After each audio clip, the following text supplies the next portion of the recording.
comes into my life by if I Other walk people, by a magazine right. stand, which I like to walk on the street, and it says like Miley's on drugs and pregnant, and then I think one of those things are true, but not the other. Fuck you for lying about me. Yeah, but that's all they have. I mean, when someone's in the public eye and someone's as prominent as you are, you become a way for them to access money. Right. That's all you are. Clickbait advertisement. And I totally get it. It's that unprogramming of...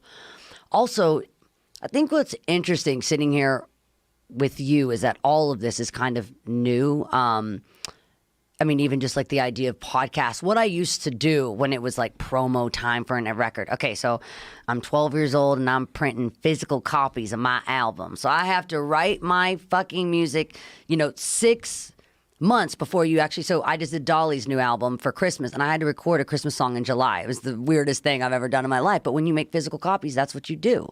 And you're telling a story from always being behind, especially when it comes to the media. So now what I love about this, what I love doing, a show like yours is like, we talk about it right now, and people hear it right now, so you're getting the real information. Mm-hmm. You're not getting information from, all right, I shot a magazine cover, I did an interview, I was la in love with my boyfriend. I mean, that literally happened when I did Vanity Fair.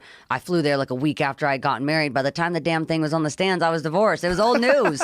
It was like, come on, so you're really not able to tell your story in real time, and that's what I love about the new way that music is happening and streaming. And I love the idea that, like, I threw up that Flamin' Lips record I did on SoundCloud, and it was like, no one had to buy it, or right. I sound 105, but it's very exciting because I really hated always being behind myself.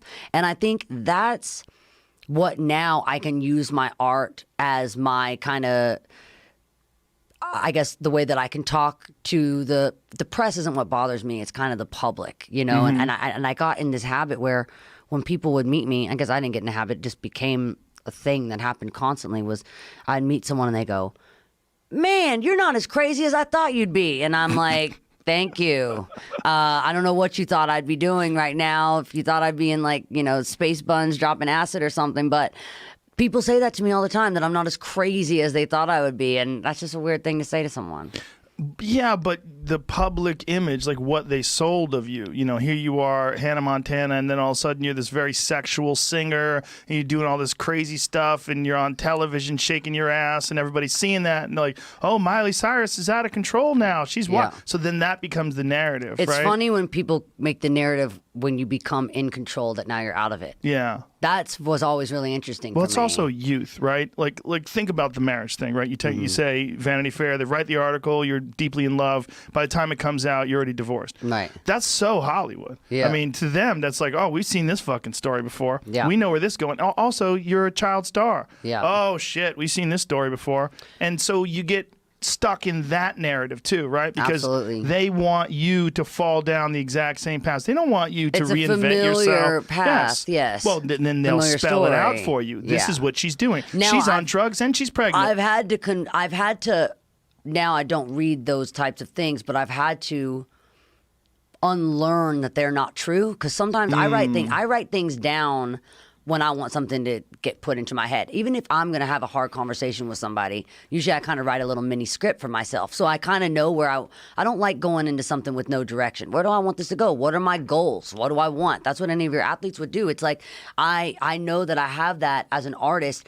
I want to have a long career. I have to do the things to be able to have that longevity. And so I would write down, kind of an idea of where I'd want conversations to go, even with the people in my life, and what do I want out of them. And I had to stop going, hey, just because they wrote that down, it's true. Because something about writing it down gives a lot of power. I don't like to write down things that I don't mean. That's why I don't write songs that I hate, because once you write it down, they are like alive. So what you're saying is that like reading things that other people wrote about you made you think that those things were real. So it fucked with your own personal narrative. Yes. Like sometimes I'd be trying to prove something that I didn't need to prove. Mm-hmm. Like all of a sudden I'd be trying to prove that I'm not crazy when I knew I wasn't crazy. Right.